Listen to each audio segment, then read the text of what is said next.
भगत से, हे ऋषियों, शिवार्चन की विधि क्या है? भगवान भोलेनाथ की पूजा कैसे की जाए, कैसे उनको पूजना चाहिए?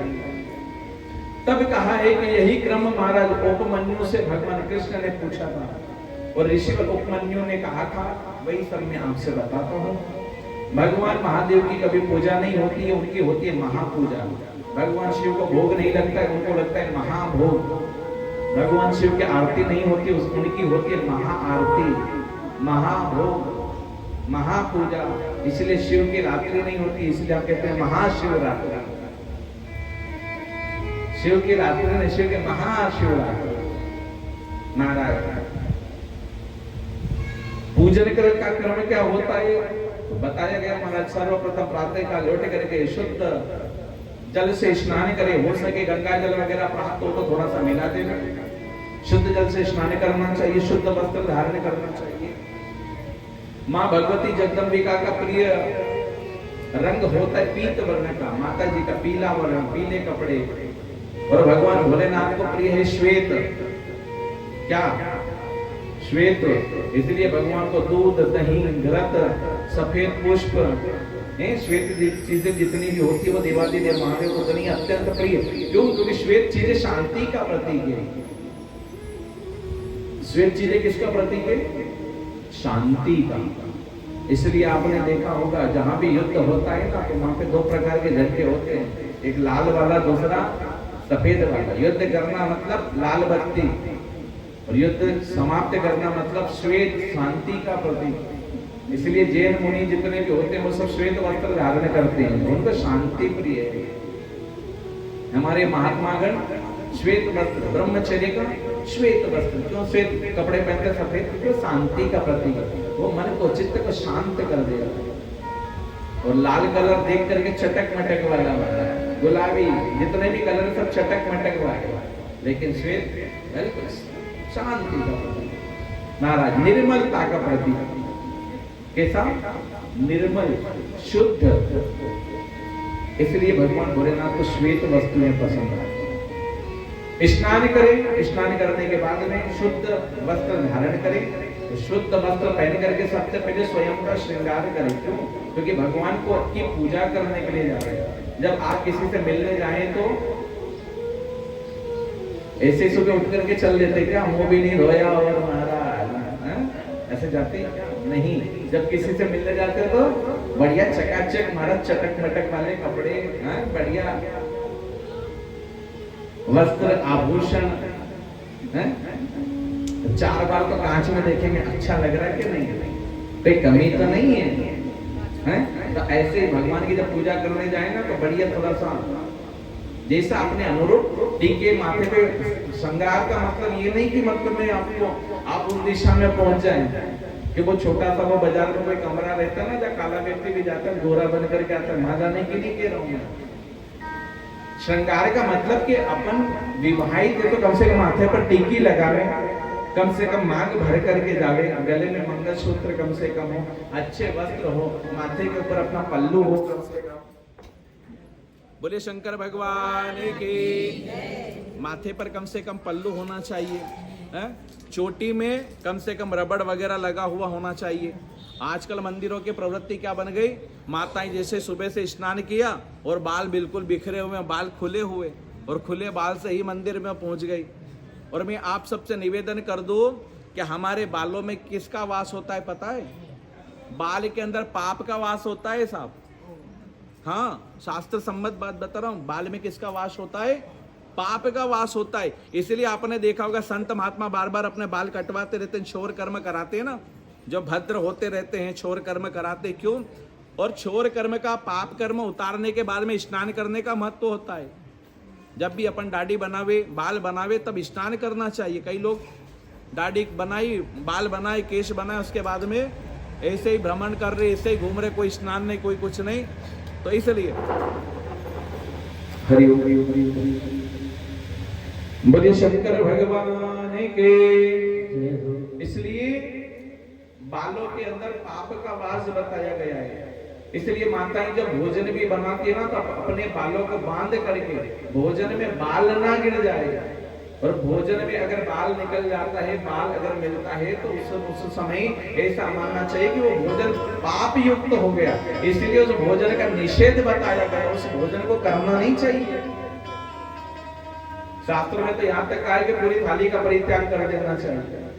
अगर भोजन में बाल निकल जाएगा तो सोचो कि अपन अपने बाल खुले रख करके शिव मंदिर में जा रहे हैं, शिवालय में जा रहे हैं, भगवान की पूजा करने जा रहे हैं। अब वहां पर कोई ऐसा तो है नहीं कि आपके बाल हैं कोई बढ़िया मजबूती से बने हुए हैं, भाई खुले बाल हैं, स्नान करके आए, कहीं से ना कहीं से उड़ करके मंदिर के अंदर बिखरेंगे, मंदिर में जाएंगे, मतलब अपन अपने पाप वहां पर आकर के कहीं प्रसाद में जाकर के गिरेंगे, कहीं पात्र में जाकर के, कहीं चरणामृत में जाकर के, कितना दोष लगेगा। इसलिए शुद्धता का ध्यान रखें। कहने का मतलब क्या है, ऐसे शुद्धता का ध्यान कर। पूजा का क्रम आया है सारी यहाँ पर कि भगवान की पूजा का क्या क्रम है, कैसे दर्शन करें, कैसे मंदिर जाए। अगर हो सके तो बिना चप्पल पहने, बिना चरण पादुका के भगवान का दर्शन करने जाए, जल लेकर के जाए, प्रसाद लेकर के जाए, जो भी आपके हाथ में सामग्री पूजा की, बिना चरण पादुका पहने। अगर बिना चरण पादुका पहने अगर हम अंदर में जाते हैं तो महाराज उससे कहते हैं ना कि एक एक पैर पर अश्वमेध यज्ञ के समान पुण्य फल प्राप्त होता है। जो जो पग आगे धरो कोटि यज्ञ समान। शुद्धता पवित्रता का ध्यान रखना। अगर स्नान कर लिया आपने और स्नान करने के बाद में कहीं लघु शंका वगैरह आ गई, आने लगे और लग गई कभी, तो जब जावे ना महाराज तो उसके बाद में फिर से हाथ धोबे, पैर धोबे, जल का छींटा लगा में ऊपर शरीर के ऊपर। कई पुरुषों को देखा है मैंने खड़े खड़े ही महाराज तमाम छींटे फिर शरीर के ऊपर, कपड़े के ऊपर उसके लगते हैं। और कई लोग तो केवल हाथ धो लिए, बस हाथ धो करके ही आ गए, क्या नहीं। जब भी हम महाराज लघु शंका से निवृत्त हुए तो हाथ भी धोना है, पैर भी धोना है, और पैर हाथ धोने के बाद हाथ में जल लेकर के 3 बार कुल्ला भी करना है, हाँ, मुख शुद्धि भी करना है। इसीलिए जब अनुष्ठान में आप लोग बैठते हो ना तो पंडित जी क्या कहते हैं, धोती पहन करके बैठो। क्या वस्त्र कैसे, बोले धोती कुर्ता पहन करके। क्यों? क्योंकि जब भी पूजा पाठ करें भगवान के तो वस्त्र कैसे होने चाहिए, वस्त्र कैसे होने चाहिए, बोले ढीले वस्त्र होने चाहिए जो अपने अनुकूल रहे। अभी बढ़िया टाइट कपड़ा पहन करके बैठ जाना, शरीर योग करे तो कपड़ा महाराज हो, ऐसे में पूजा में मन लगेगा, बार बार मन लगेगा। आज तो कुर्ता बड़ा थोड़ा टाइट हो गया, आज इधर से, आज इधर से, ये पेंट, ये जींस, ये ऐसा हो गया, वैसा, दिन भर कपड़े खींचते रहेंगे। इसलिए पूजा करने के लिए बैठे तो धोती कुर्ता पहन करके, क्योंकि हल्के कपड़े रहेंगे, बैठने में अनुकूलितता प्राप्त होगी, अनुकूल रहेगा। नहीं जींस पहन करके बैठ गए, इधर से खींच रहे, उधर से खींच रहे, पंडित जी कह रहे सही से हल्के पालकी लगा के बैठो तो ऐसे बैठेंगे महाराज, सही से पैर भी नहीं बनेंगे। ऐसा नहीं, भगवान की पूजा करने के लिए बेटे मन लगना चाहिए। और मन कैसे लगेगा? जब पूजा में मन लगेगा, जब कपड़े स्वस्थ होंगे और ढीले होंगे, आपके अनुकूल होंगे। टाइट कपड़ा होगा तो मन कपड़े में ही लगा रहेगा। आज तो महाराज जी का टाइट है, कपड़े खींचते रहेंगे, दिन भर कपड़े खींचने में निकल जाएगा, पूजा कैसे होगी? तो कपड़े कैसे होना चाहिए? अनुकूलता, माथे पर टीका होना चाहिए। इसलिए हम जब भी नगर में आपके भी यहाँ पर जब भोजन का यह जैसा भी रहता है समय आप लोगों के पास में, उस हिसाब से जब आप याद करते हो कि महाराज चाय पे आना है, दूध लेने के लिए आना है, या जैसा भी आप बुलाते हो, आदेश करते हो, तो फिर बाद में तिलक करते, ब्राह्मण देवता को तिलक करके दक्षिणा दी जाती है। उस समय कई यजमानों के माथे पर देखते हैं वो गुरु जी को तो चंदन तिलक लगाने आए, लेकिन खुद के माथे पर टीका ही नहीं है।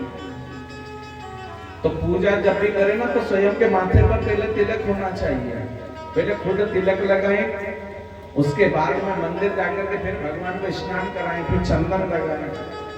तो शुद्धता का ध्यान रखना है। जब भी किसी भी शंका से निवृत्त होवे तो सबसे पहले हाथ धोवे, उसके बाद चरण पैर धोना चाहिए, और पैर धोने के बाद में 3 बार हाथ में जल लेकर के कुल्ला करें, फिर हाथ धोना है और हाथ धोकर के जल के छींटे लगा करके फिर कहीं पर मंदिर आदि में प्रवेश करना है। और मान लो आप स्नान करके ही निकले हो और आप चल करके रास्ते में आ रहे हो, तो आप चल करके जैसे पता नहीं किसका आपसे स्पर्श हुआ, कौन छुआ होगा, किसका हाथ लगा होगा, कौन पास में से निकला होगा, कैसे रास्ते में से निकल करके आए होंगे, तो उस स्थिति में भी थोड़ा जल अपने पैर पर डालें, थोड़ा हाथ धोवे, थोड़ा मुख में आचमन करें, और नहीं तो थोड़ा सा जल लेकर के अपने ऊपर ऐसे छींटे लगाना। कब? जब बाहर जावे, मंदिर जाए तब। लेकिन घर पे हैं तो उस समय तो आपको हाथ धोना है, पैर धोना है, मुंह प्रक्षालन करना है, तब ही घर में प्रवेश करना है। नहीं तो आपने लघु शंका आदि से निवृत्त हुए, घर के अंदर घुस गए, सीधे जाकर के भोजन को हाथ लगा लिया, थाली को लगा लिया, भगवान का स्पर्श कर लिया, जल के पात्र को स्पर्श कर लिया। अब कौन संत आ रहा है, कौन ब्राह्मण आ रहा है, कौन अपने यहाँ किसके लिए भोजन बनाना, जो भोजन बनाएंगे उससे ठाकुर जी को भी भोग लगेगा, शंकर जी को भी भोग लगेगा, है अग्नि देवता को भी भोग लगेगा, पितरों को लगेगा, गाय को लगेगा। और ऐसे अशुद्धि में हमने अगर भोजन बना लिया तो भोजन भी क्या हो गया? पूरा अशुद्ध। और अशुद्ध भोजन अगर किसी को खिलाओगे तो फिर क्या होगा? उसकी बुद्धि भी हो जाएगी, फिर होगा कि वे पप्पू का पापा तो घणो गुस्सो करे, ये तो माने ही नहीं, तो मानेगा कहां से महाराज? तुम अशुद्धता से भोजन बनाती हो, अशुद्धता से भोजन कराती हो, तो फिर मानेंगे कहां से? फिर तो क्रोध स्वाभाविक आना ही है। इसलिए भोजन कैसा होना चाहिए? शुद्ध। शुद्ध भोजन कौन बनाएगा? आप। और आप कैसे बनाओगे? पवित्रता का, शुद्धता का ध्यान रखकर। बोले शंकर भगवान की जय हो। फिर मंदिर में जाकर के भगवान भोलेनाथ के सामने आसन बिछा करके बैठे।